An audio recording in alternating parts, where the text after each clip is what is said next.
Okay, this experience happened like yesterday morning. And so they took me to Washington D.C. this time. Several weeks ago, I was like naming off a bunch of places. I can't remember if Washington D.C. was one of them. Well, actually, over several days, I was asking them, when are you going to take me to another like city or state or whatever. But anyway, they took me to Washington D.C. Okay, but anyway, today, like this morning, I was just having like haphazard dreams and stuff. And one part of the dream, I knew, I was dreaming and everything because I kept trying to want to like jump over the balcony and stuff because I was like, okay, well, I know I'm dreaming, so I'm not going to hurt myself if I jump over the balcony and shit. But anyway, it was some weird dreams this morning, but like, there was this one part of the dream where, I don't know why the aliens put this in it, because I don't know. Unless they went back many years ago, about 15 years ago, when one time me and a friend were standing there, like waiting to get into a restaurant or something, and it seemed like they kept, I don't know, it just seemed like they kept not calling our name or whatever. So I don't know if they were doing that deliberately or whatever. I think I thought they were at the time, but so I don't know if they maybe took that bit of information and threw it in this dream this morning. But anyway, me and my sister, it was just me and my sister and my mom, and we were about to go to this restaurant, and this is the third time we've been there with the same server. He was like 28, 29 years old, and he was familiar to me, but now I can't think of who it is, if it was just somebody that, I've seen before on TV or at the bookstore or something like that. But he was familiar to me, and he was our server. He was our waitress. And this was like the third time we've been there. And this is the third time where he did not serve us. Like, he didn't serve us, and he was being like a real asshole. And like I say, this is a repeat pattern because just, that last experience I talked about, how they made, when I was walking down the road trying to find my purse, and they made those two guys be like really, really like mean and like hateful at me or whatever. And it was the same situation in this restaurant. And so finally, I told him, so he was giving, my sister and my mom shit and everything. And then finally I just like lost it and like lost my temper and everything. And I got all up in his face, and I think I was pushing him too, as far as I remember. I got all up in his face, and I was mad and everything. And I was like, this is the third, time that you have not like served us and everything. But anyway, I was real mad and real angry. And but like I say, I was fine there for a while because I knew it had already been twice where we had been there and he didn't serve us or whatever. And this is like the third, after the third time, that's when I got really mad and all up in his face and shit. But this was just haphazard dreams this morning. But yesterday morning, the aliens, probably a reptilian, flat-faced reptilian, took me to Washington D.C. Okay, so the scenario started.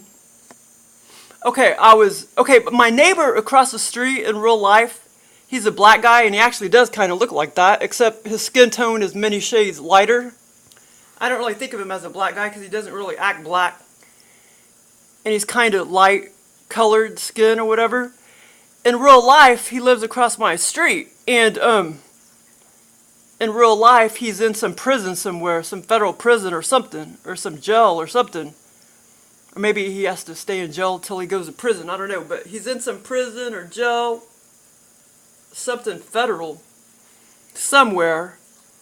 And so, sometimes my mom and I will be like, talking about it, that we know that he's in some jail or prison or whatever somewhere. But I haven't talked to the wife.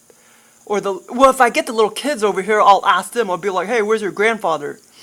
But I don't want to say that in front of Bonita, the grandma. But yeah, if I get the little kids over here, I can ask them. But So in real life, he is in jail somewhere. And so anyway, in the scenario, the aliens were like, I guess, creating the scenario for me, telling me, basically telling me that Earl, his name is Earl, that Earl, basically he didn't go to jail or prison or whatever, but he just skipped out and went to Washington D.C. to live. But deep down inside, I knew, he was just moving around to try to not go to jail or prison or whatever. And that was another thing in real life that me and my mom, we were like, well, why did they move up here from, North Carolina or whatever? Maybe because Earl was trying to get away from the trouble that he knew he was in. I know he was in trouble with the Criminal Investigation Department, with the IRS and FBI or whatever, but I don't know what he did. I guess drugs, I don't know. Selling drugs or whatever. Okay, so anyway, so the scenario started off, I was walking around in, I was walking around in downtown Washington, D.C. Except, downtown Washington, D.C., me and Earl, he was on my left and I was on my right. We were walking around. But I felt like I was more walking around a big, huge college campus. And I knew that I had been to Washington, D.C. like 30 years ago. And I knew all the buildings were off at a distance, like the Pentagon and all that. But I didn't actually see them. But over to my left, I saw what looked more like a college campus. But I knew we were in Washington, D.C. We were supposed to be in the downtown Washington, D.C. area. Over to my left, when we looked over to my left, there was big, huge buildings off to my left. I mean, huge buildings off at a distance. And so I guess that was kind of like the downtown part as well. But it didn't necessarily feel like the energy of Washington, D.C. or whatever. To me, it almost more felt like Philadelphia or something. But anyway, I was in Washington, D.C.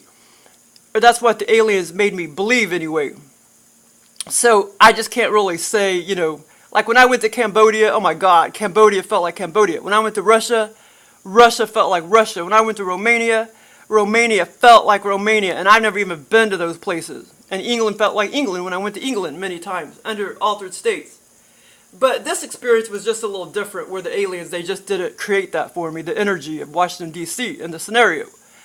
So anyway, okay, so it started off, me and him were walking around, and he was just telling me, like, what job he had, and I was asking him questions and stuff.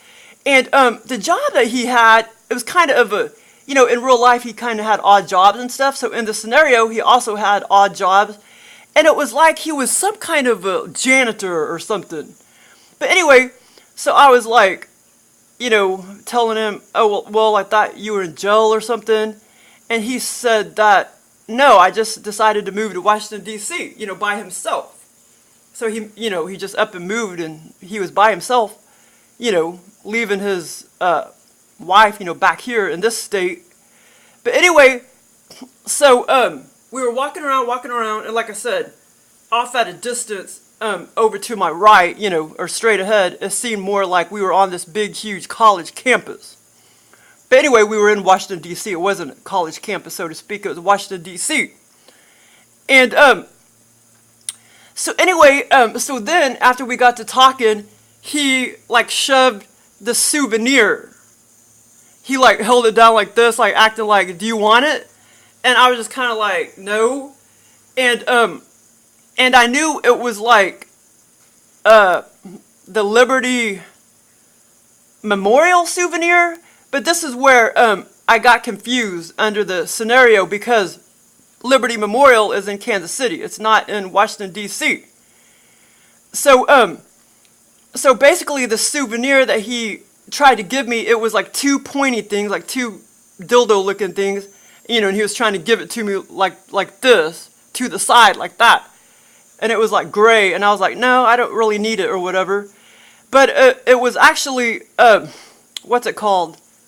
Washington Monument or something like that. Let's see, what's it called? Did I write it in here? Well, anyway, but anyway, that's where I got confused, because under the scenario, I was like, oh, that's the Liberty Memorial souvenir. But it wasn't. It was the Washington monument. I think that's called the Washington Monument souvenir. Liberty Memorial is round, not pointy. It's like round in downtown Kansas City.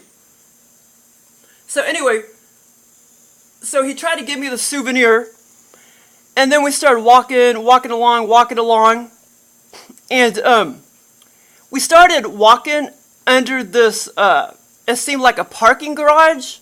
We were still outdoors, but the parking garage had like a concrete cover. You know, I guess there was another level above us. And he was to my left and I was to my right. And we were just talking. And then I had these thoughts of, now I didn't verbalize the thoughts to him, but I was having these thoughts like, first it was about Bill Clinton. I was like, I wonder if Bill Clinton, and then it was about Dick Cheney. So it was like, I was wondering if, you know, Bill Clinton or Dick Cheney really like to have sadistic sex or whatever. Because, you know, like David Icke said that they're both sadistic or whatever. So I had those thoughts in this scenario, but I didn't verbalize, when I was walking along with Earl, I didn't verbalize that. But like I say, Earl in real life, he's in some jail somewhere.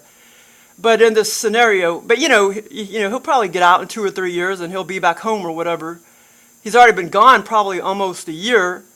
But in this scenario, he was telling me that he never went to jail or prison or whatever. He was in Washington D.C. He wasn't in jail. Okay, so anyway, so after that, okay, let me see here. Mexican. Okay, so anyway, after that part, we ended up, we started walking along a sidewalk. And then we came across, I was overlooking just a few feet ahead of me, like 50 feet ahead of me. I was overlooking this, what looked like an abandoned house. It looked more like a house, but it was really an abandoned house-like motel that was abandoned.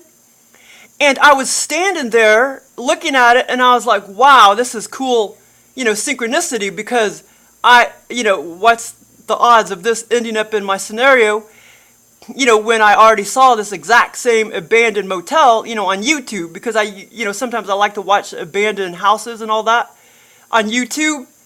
And of course I had the word synchronicity on my brain because this guy was asking me questions about synchronicity. So anyway, so that was kind of cool, and I was overlooking this. It looked more like a big house, but it was really like a house-like abandoned motel. You know, that we were just standing there overlooking it. Well, then this woman pops into the scene with us, and she looks about 60 or whatever.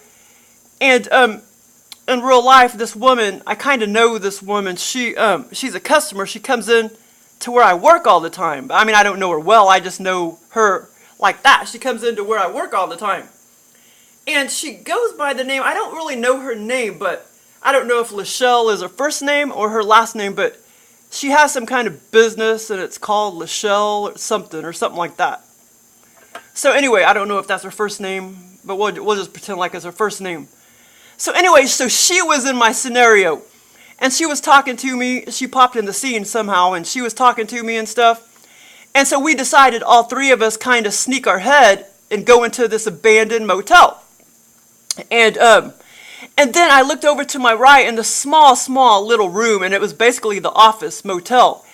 And I saw this man, the squatter. It was a squatter, basically, because he didn't, deserve to live there or anything. He was living there, but he wasn't supposed to be living there. And he was in the office area, sitting there watching this old TV. And I looked over there, and I saw his legs and everything, but I didn't see his face. But I felt like it was, an older man, like 69 years old or whatever. And then, so me and Lachelle and Earl, we went walking back out of the of this abandoned motel. And we were just kind of talking like, well, he's not really supposed to be in there, and blah, blah, blah, blah. And then the next thing I know, this is where the Mexican Villa restaurant comes into the scene. Lachelle, like, I don't know if she looked down at her watch, but she said, well, if we hurry up and leave at 2:30 p.m., because it's like I traveled to Washington D.C. to somehow meet Earl, and in the scenario, it was like Earl was my really, really good close friend. That's what it felt like, and that's why I went to visit him, because it's like he was my close friend. So anyway, after Lachelle pops into the scene, she looked down. She was trying to say, well, if we got into her car and headed back to our state, which would have been freaking, I don't know, 25 hours away, from my state to Washington, D.C., it would have been a big drive. And she's like, well, if we leave at 2:30, we'll be able to get back home and we'll be able to go to Mexican Villa restaurant and eat. And so I started having this thoughts of that hot sauce that I always buy, but anyway, it was because they changed the hot sauce and I don't like it anymore, so I'm probably not going to buy it anymore, because I've been eating there since I was like 3 or 4 years old. But anyway, but this is when I looked down at my watch and I noticed on my left wrist or whatever, I looked down at my watch on my left wrist and I noticed it said 4:30. And I was thinking, okay, this woman, Lachelle, doesn't know how to tell time because it's 4:30, not 2:30. And so I was just thinking, okay, yeah, we can go ahead and leave now, and we'll try to go eat at Mexican Villa restaurant when we get back in town. This whole scenario was kind of haphazard, but it was more like a lucid dream. But I was in the scenario, so that's why I'm calling it an out-of-body experience. But it was more like haphazard lucid dream, but I was in the experience, walking around. It wasn't that artificial. It was artificial, but not that artificial feeling. So that's why I'm calling it a lucid dream, but it was kind of haphazard. And so anyway, here's the funny part. So after the motel incident, and after we were going to go get into our car and drive back to our state, which would have been many, many hours away, and so we could eat, Mexican food or whatever. Okay, so then me and Earl ended up back in the same location we first met, and we were just kind of walking around, and like I said, it felt like I was walking around a college campus. But yeah, those buildings over to the left, they were super huge. It was huge. This whole downtown area was huge.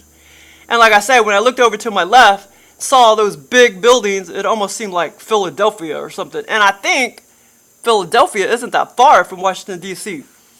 But anyway, okay, this is funny because the first picture I brought up, I punched in like long-haired gray cat, because they have across the street, Earl, they have this gray cat, and she likes me, because, she knows I'm a cat lover, so she comes to visit me all the time from across the street. But she looks exactly like this Precious. Her name's Precious. Their cat, Earl's cat. Bonita's cat is the wife. But anyway, Precious the cat. Okay, this was the funny part. So at the end, let me make sure I'm not forgetting anything. Okay, Lachelle, Dick Cheney, Liberty Memorial Souvenir, Precious the cat, thoughts of presidents, how they have sex, squatters, abandoned, small house like motel, Mexican Villa, prison. But anyway, yeah, that was just a lot of confusion in the experience about this Liberty Memorial. Because that's not Liberty Memorial, that's Washington Monument. But I just got, confused in the scenario. Okay, so at the end of the experience, and I'm sure I'm forgetting some parts because this was a haphazard experience, and you're always going to forget lots of details. And but I do remember it seemed like he had like a white sweatshirt on. I don't know why I remember that, but I do, because normally I don't really remember clothing and all that. But anyway, it was just like I was going to visit him in Washington D.C. because he was my really, really good close friend, which deep down inside in real life, he's not my close friend. He's just a neighbor, but he's really nice. I know he kind of has a pot problem and he has an alcohol problem. Of course, now I don't know if he does because he's in jail somewhere, and I don't know if you can drink and stuff in jail. But anyway, okay, so at the end of the scenario, okay, so me and Earl was walking around in, what felt like a college campus, but we were in Washington, D.C., the Washington, D.C. area, downtown area. I looked down near the ground, and Precious the cat was running around, and I was like, okay, how the hell did Precious the cat get all the way from, 8 states away to Washington, D.C.? How did she travel that far? And Earl said, this is what Earl said. Earl said, well, like my wife came to visit me, and she just drops off Precious in the general vicinity of where I'm at, and she will find me. Yeah, this is so weird. And, because he said that she knows his scent. And I thought that was kind of interesting. So basically, and Precious the cat eventually would have went back home whenever the wife decided to come and pick, Precious the cat up or whatever. But yeah, it was just kind of funny because she just popped into the scene, Precious the cat, and I was thinking in my head, how the hell does she get all the way from, 8 states away or whatever, from my state to Washington, D.C.? And his response was, well, Bonita, my wife, just drops her off, and she'll just in the general vicinity of where I'm at, and she will hunt him out by his scent. And there she was, right there by Earl. And she looks, like I said, this was the first picture I brought up on the internet that I saw. I was like, wow. I mean, this is 100% her, Precious the cat. But this is a random, picture on the internet, but it looks exactly like her. And she's actually, she could be really sweet, but she's really mean because she stays outside all the time, and she's an alpha cat. But anyway, I'm sure I'm forgetting some details, but this was kind of fun experience to Washington, D.C. Wasn't as good as like my Romanian one or my England ones or Cambodia. Wasn't as good as all those, but it was pretty good because they haven't been giving me very many experiences lately other than dreams. But anyway, but yeah, this morning, man, I don't know, I was like so mad. I just wanted to beat that guy's ass. And like I said, I did get real mad with him. As far as I remember, I was pushing him around and shit. Because, I mean, this was the third time that, he just stood there and wouldn't serve us. So that just made me, I just had enough of it, you know what I'm saying? But, those were just haphazard dreams this morning. But anyway, thanks for listening.